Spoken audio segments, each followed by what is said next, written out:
All right, welcome back, commissioners. Over to you, Vice Chair Fry, and all the. Well, I'm going to kick this off. Yes. Welcome back to our full afternoon work session. This is Chair Catherine Harrington, still with the full complement of commissioners. We started our session with an executive session. We've completed that. And now there are a few remaining agenda items for today's work session. Since myself and Commissioner Willie will need to depart to accommodate a metro meeting, we'll be leaving at around 2:00 each. You want to So- race? No, I do not want to race my electric car to your electric car. I'm going to drive as safely as possible because I value my life. Thank you very much. So I'm going to turn it, if there are any complications due to our agenda, I own those.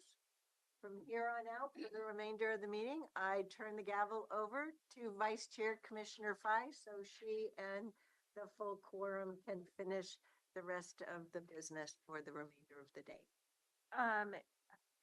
Chair and Vice Chair, if you wouldn't mind if I make one small agenda shift, just because the two of you will be departing, and just mention one item that's in my executive leadership or the leadership update. Alicia, if you can come up, I just would like everyone to. In person? Yeah, in person. The day has arrived. What are Actually, these called? yesterday? Jazz hands. Jazz hands. Or applause. So I am thrilled to introduce Alicia Soringer, who uses she, them, they pronouns, to the Washington County organization as our new Chief Equity and Inclusion Officer. Alicia was chosen from a large pool of candidates through a nationwide search. They come to us from Vancouver, Washington, where they have held the city's equity work for over the last 3 years in collaboration with City Council and other leaders. Before joining the City of Vancouver, Alicia managed racial equity, inclusion, and community engagement for the City of St. Louis Park, Minnesota, a city of about 50,000 people just outside of Minneapolis. They provided racial equity consulting for 3 years at Minneapolis YWCA, working for Fortune 500 companies, government, faith-based groups, and educational institutions. For 5 years, Alicia also directed equitable organizing and civic engagement for Child Care Works in Minneapolis, advocating for working parents. As you can hear from me, Alicia has significant government and nonprofit experience, proven skills, and a thoughtful approach that align with her One Washington County mission and vision. I look forward to the collaborative work ahead of us as we support every Washington employee in facilitating our community's full access to county services.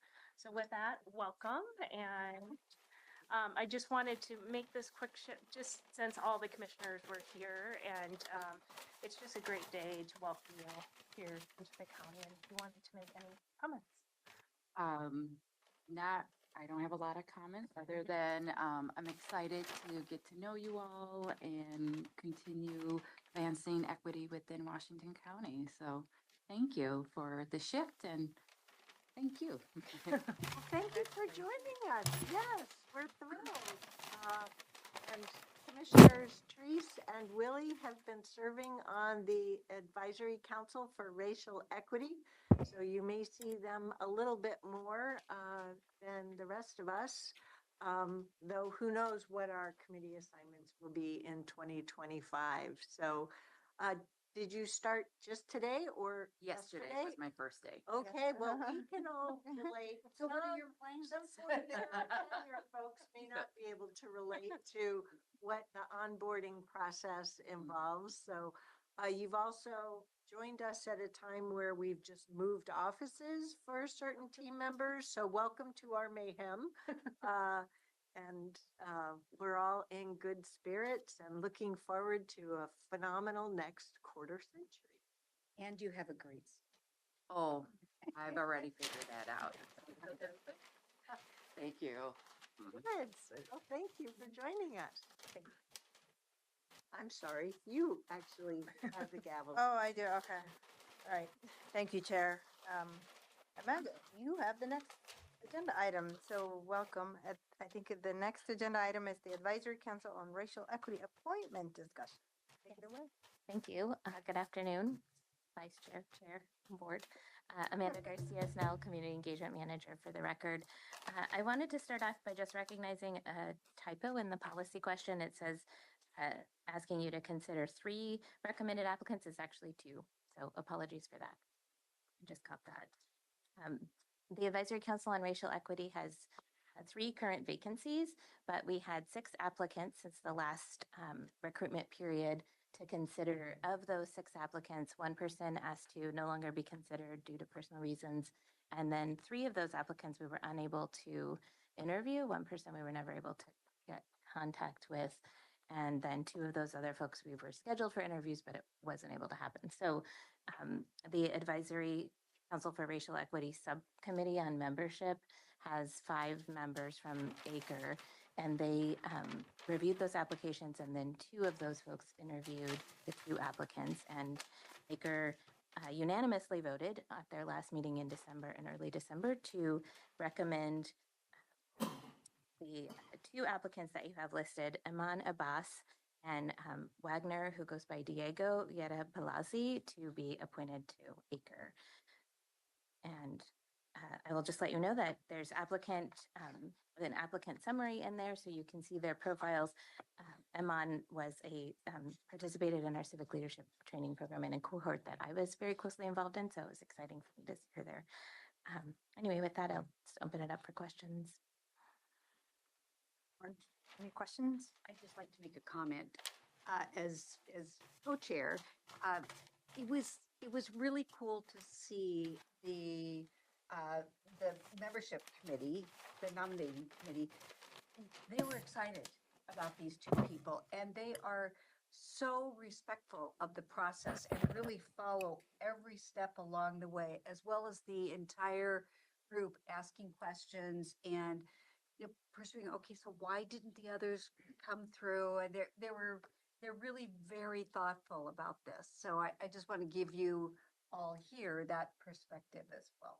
So there was a lot of support. In fact, I believe that one of the ACRE members works close to or next by one of the incoming members, and they were excited about that too. So I just want you to know that the entire group is embedded into the process. I just have a question that isn't specific to the applicants, but rather looking forward to January. So I think we're going to have a thumbs up today. So I'm wondering if you could remind this very tired brain, what board meeting will have the appointment, the formal appointment, and how the date for that relative to the next ACRE meeting. Do they line up? Okay. Not really, but they're 1 day apart. So the next ACRE meeting is on January 6th, and this appointment will come on the 7th. But we've invited them to attend ACRE since it's 1 day before, assuming that you all are in favor of Commissioners, proceeding with it. thumbs up on that? Yep. Yep. Good. Yep. Well, thank you so much. Thank you. Go. Okay, next agenda item is the Planning Commission appointment discussion. Welcome. Lisa. Thank you. Chair Harrington, Vice Chair Fye, and members of the board. My name is Erin Wardell. I'm the Assistant Director of the Department of Land Use and Transportation, and with me is Teresa Cherniak, Principal Community Planner. We are here today to talk to you about vacancies on our Planning Commission and proposed applicants. Thank you, and good afternoon again, Chair Harrington and Vice Chair Fye. Teresa Cherniak, Principal Community Planner. And let me get this. So at the end of next January, we will have 2 Planning Commission vacancies.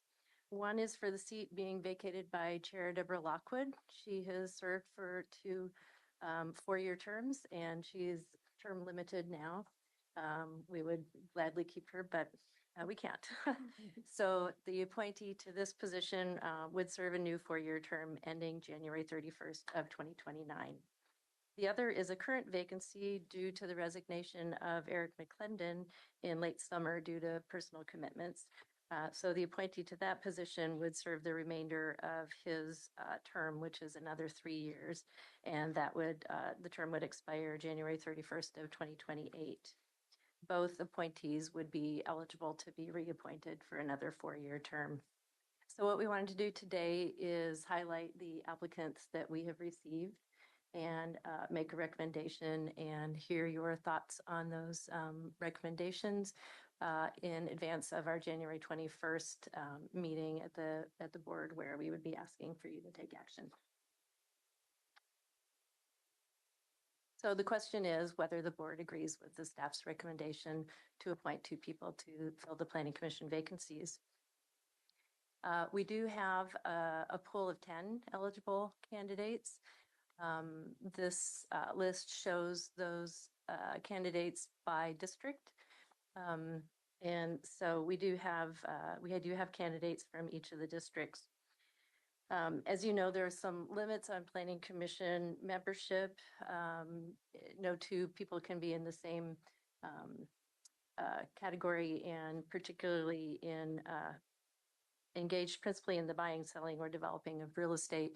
We do have 2 current members on the planning commission that are engaged principally in the buying, selling, or developing of real estate. So there couldn't be another such appointment, but luckily none of these applicants are in that field. This map shows, and this is also in your packet, shows where the applicants and the current or outgoing planning commission members reside. One thing that you'll see in this map is that we have 4 remaining members that live in District 2. That's as a result of at least one person moving, one person, it was a result of the redistricting. So we're a little heavy on District 2 right now as far as geographic diversity.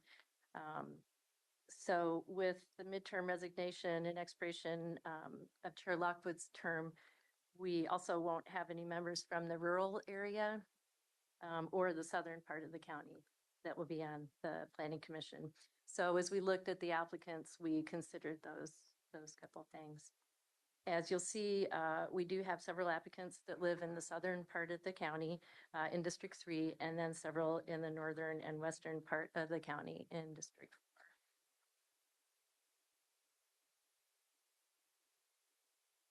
So our recommendations are intended to help expand the planning commission, both in terms of that geographic diversity and in terms of experience, knowledge, and skills.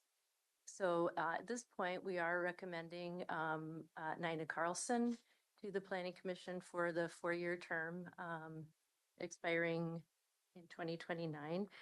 Ms. Carlson has a range of experience with utilities management, community and government affairs, real estate, and she does serve on other boards and commissions. We believe that range of experience will elevate the Planning Commission's knowledge base in some key areas.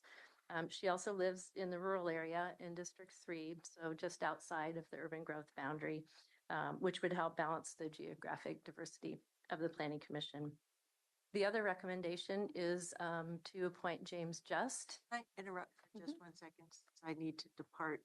I had some conversations with Stephen Roberts, Director of LUT, and our county council yesterday, inquiring about if we have any precedent for appointing a utility government affairs person to the planning commission. And the specific example that I was wondering about was the work that might be before the planning commission related to the climate friendly, equitable communities work that we're required to do as a county. I'm midway through the list of updated OGEC, Oregon Government Ethics Commission trainings. So these new members will need to go through training on public meetings, but also certainly conflict of interest. And so Ms. Duke-Drayson made sure I understood that the burden of referring conflict resolutions right in each and every meeting that involves the potential of a conflict, potential perceived conflict of interest is taken care of. So I'm okay. Thank you, Chair. Yeah, all right. Drive safe, both of you. Thank you. Yeah, I'm okay with these two. So then the second recommendation is James Just to the remaining, the term with the remaining 3 years of the 4 years. Mr. Just has a knowledge of rural land use issues gained from his 35 years of owning and operating CSA, which is Community Supported Agriculture, growing vegetables and fruit. And he is in the rural area just north of North Plains in District 4. And so that we believe would further expand the geographic diversity in the Planning Commission.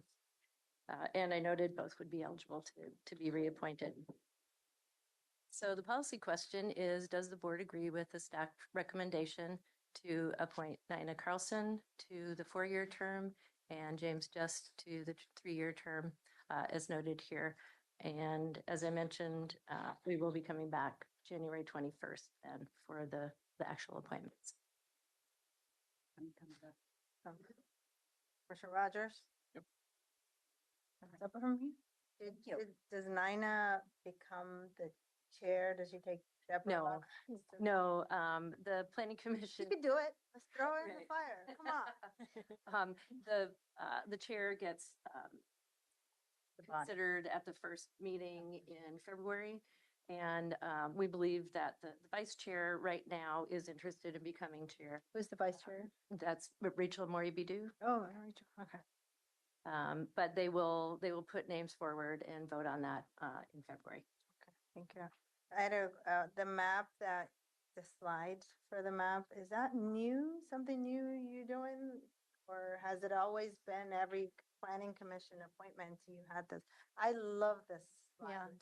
We've done this the last 2 or 3 times. I think in the past, it's been buried at the very, very end of the packet, so we moved it up. Okay. So you may just not have seen it in the. Yeah, I'm sorry, but I saw it this time and I really appreciate it. I think all the committees should try doing that. Commissioner Trace Akers. Well, the reason that we do this is that we are geographically determined in the planning commission to have the representation, where that's not true of all committees. Yeah, no, no, I'm not, I just think it would be It's really cool. right to see all these committees where they represent, where they reside, not necessarily represent, but they're residential. Because I think most of them are from Washington County. Yeah, thank you. Thank you. Any other questions? Great. Thank you. Thanks. Yeah. See you next time. Okay, then now, we're almost at the end of it. Board and leadership communication. Let's do what Commissioner Roy Rogers does when he had the gavel and start with the staff. Right? We start with Roy. You want it? Okay, we'll start with you. It's his last one. Good idea. My very last one. Jason Snyder has said anything that you need done, we have done. So point him. Oh, that's me. Is Jason in the room? Oh, Wow. Wow. Only repeating what he told me. Commissioner-elect Snyder, you have any comment to that? No. Forget that. He agrees. Jumping over here? Yeah. Okay. I don't have anything. I have one item real quick. We're pretty excited. We've recently hired our first ever full-time emergency manager at CWS. Her first week was last week. Her name is Beth McGinnis. And she started, as I said, last week. She's going to be tasked with building and maintaining a comprehensive and adaptive emergency management program for clean water services. Both her hire and the establishment of this program are important investments in our organization-wide approach to emergency management as it relates to our employees, our customers, and our communities. She reports just further context to Elizabeth. So this program will be Elizabeth Edwards, Chief of Staff portfolio. Beth comes to us with a background in public health and drinking water emergency management, most recently serving as an emergency manager for Clackamas River Water. We look forward to her expertise helping us to strengthen our organizational resilience and preparedness. And we look forward to updating the board in the future about the development of the program. So stay tuned. That's all I have. So would you repeat the title again, her title? Emergency manager. So how does that interact with John Wheeler and RDPO? Very, very closely. Okay, I'm on the RDPO. Yes. That's why I was just asking about that. Yeah. Okay. We have not had a full-time dedicated emergency manager, so we're very excited to kind of up our game in terms of resilience, being prepared. As Logan Olds always says, we do small emergencies very well, but for the big ones, we need to kind of improve our game a little bit. And having a full-time dedicated emergency manager will be very, very helpful. And we'll work with the county and with cities and other utilities as well. The RDPO is such a robust group. It's Yeah. really, that's great. Yeah, we're very excited. So that's all I have, Vice Chair. Thank you. Tanya and Courtney, do you two want to rock, paper, scissors, or do you want to go, Tanya? Oh, you're teasing me, Vice Chair Phi. That's actually how my husband and I make decisions. So watch out, Courtney. So That's what I do in my house, my boys. Rock, paper, scissors out, boys.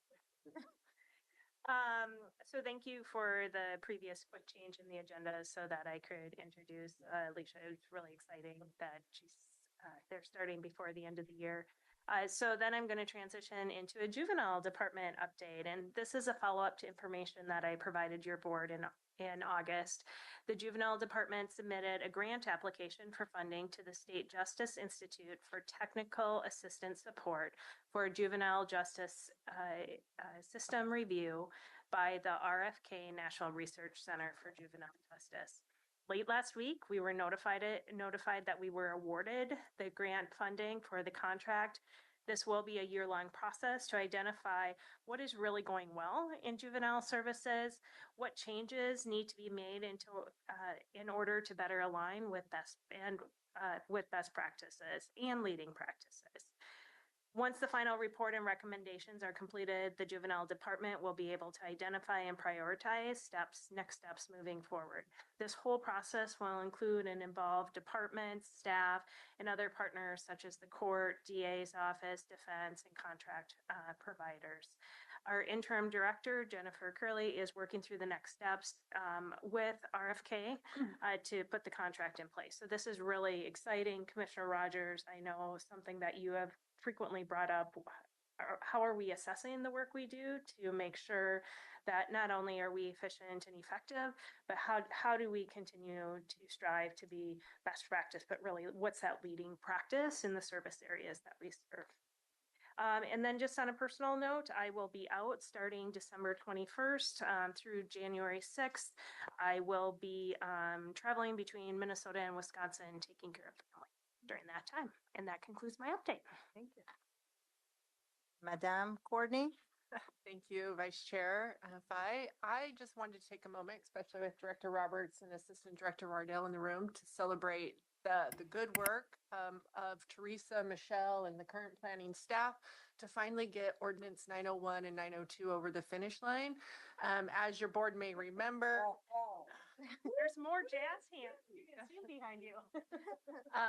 you adopted these ordinances on significant natural resources on November 5th, and this was following the 2017 legislation that required us to have local standards for clear and objective standards in all housing development.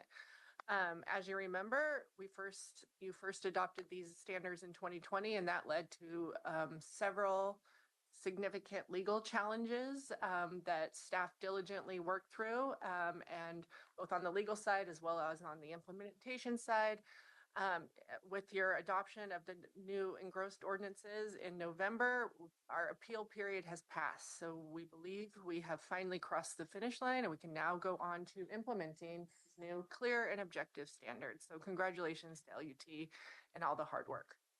Could I just make a comment there? Of I think course. that, I think it's been my entire first term and so far in my second term that this has been, we've been working on this.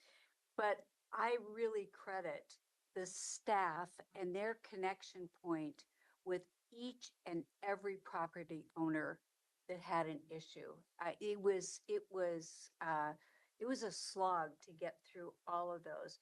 But the fact that there was communication with every property owner that made a call in or that was going to be somehow affected really made the difference. I know it took a long, long time, but that long-term investment was really worth it. So thank you to your staff.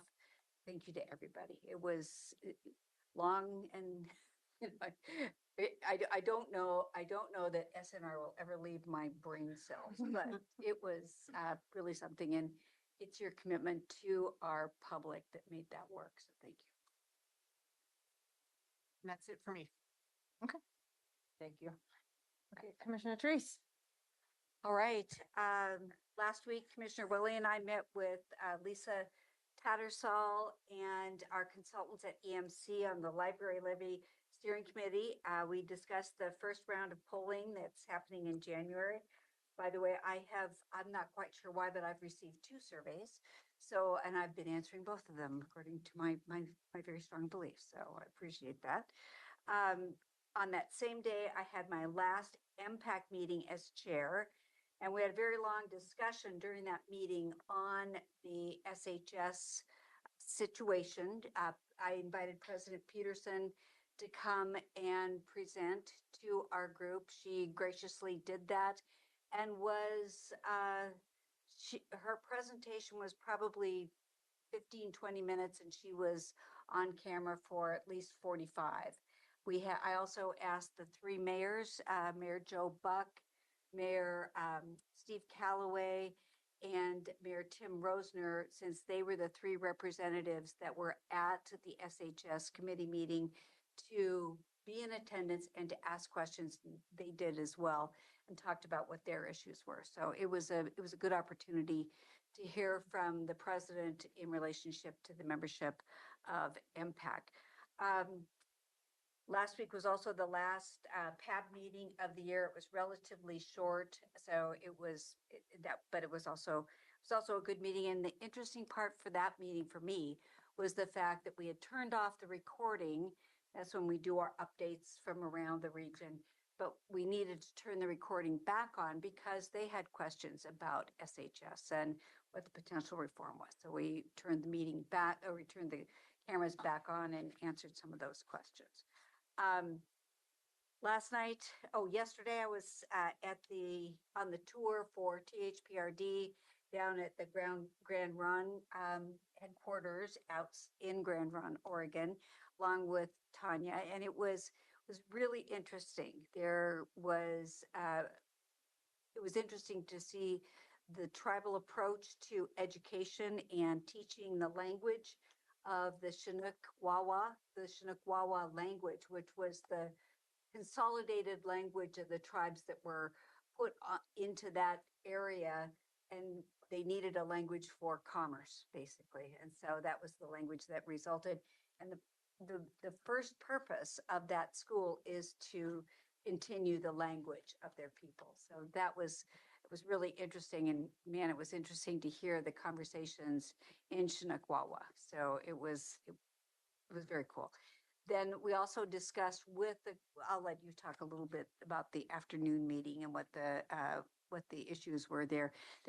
We need to be in contact, as we always are, with our tribes and understanding what their pressures are and what we can or cannot do in relationship to situations like transportation or any other situation. Yeah, so just from a highlight, there'll be continued conversations, post that conversation. It was an opportunity for the Grand Ron to share more of the history of the Confederate tribes, which for all of us, we learned quite a bit through that conversation.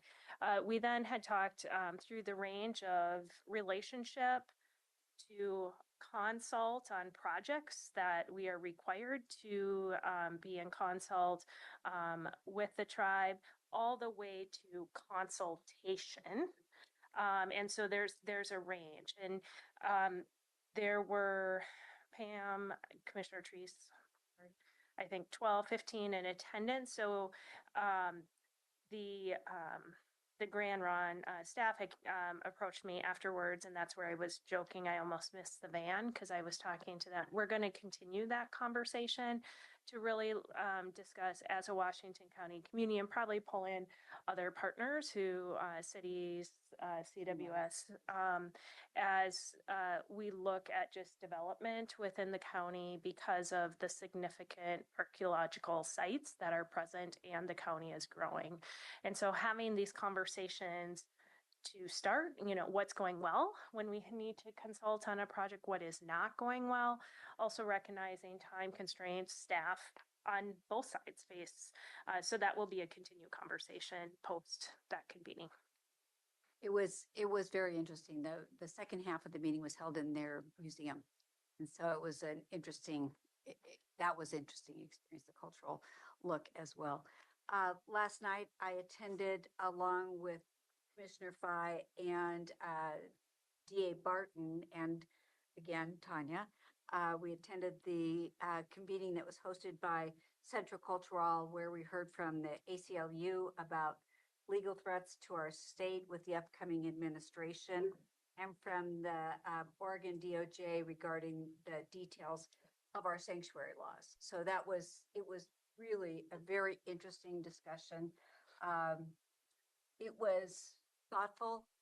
It was looking into the future when we don't know what the future is going to be, but nonetheless sharing concerns, I think, from it, mostly it was elected officials around the center of the circle. So I think that the movement forward to bring people together to have that early discussion was really good, and I appreciated that. Commissioner Fye, I don't know if it's fair to say you facilitated, but you were part of opening up the conversation for the elected officials.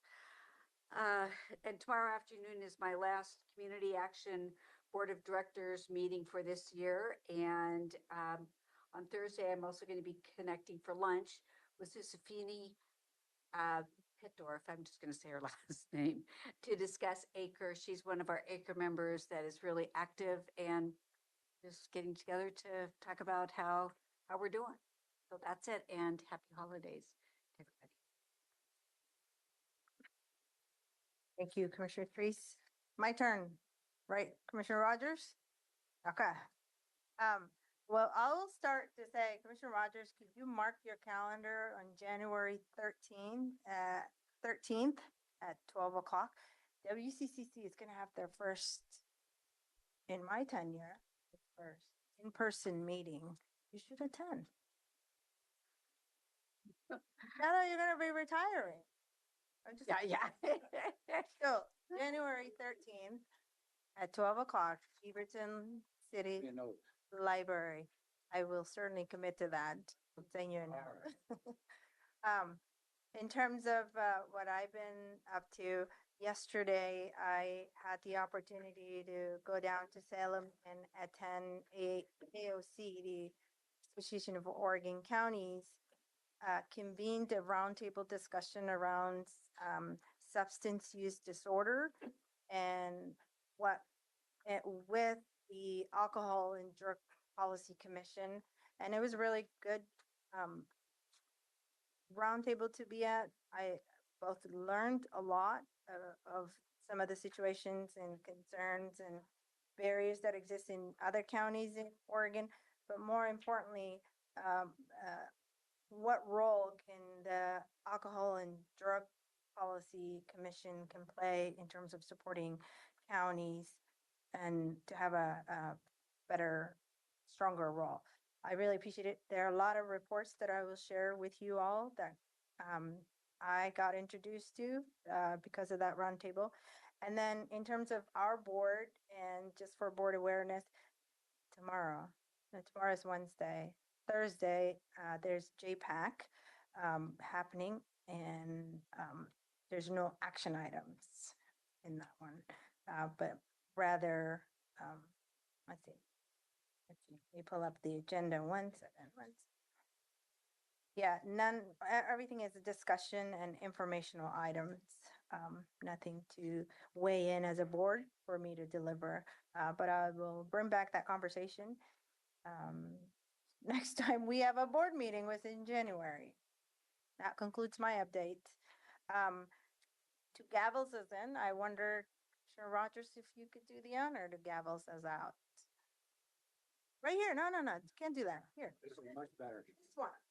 You really want me to do this? Yes. Huh? Oh, no. We're done. Oh, I hope you. Thank you. It's a wrap. I drop.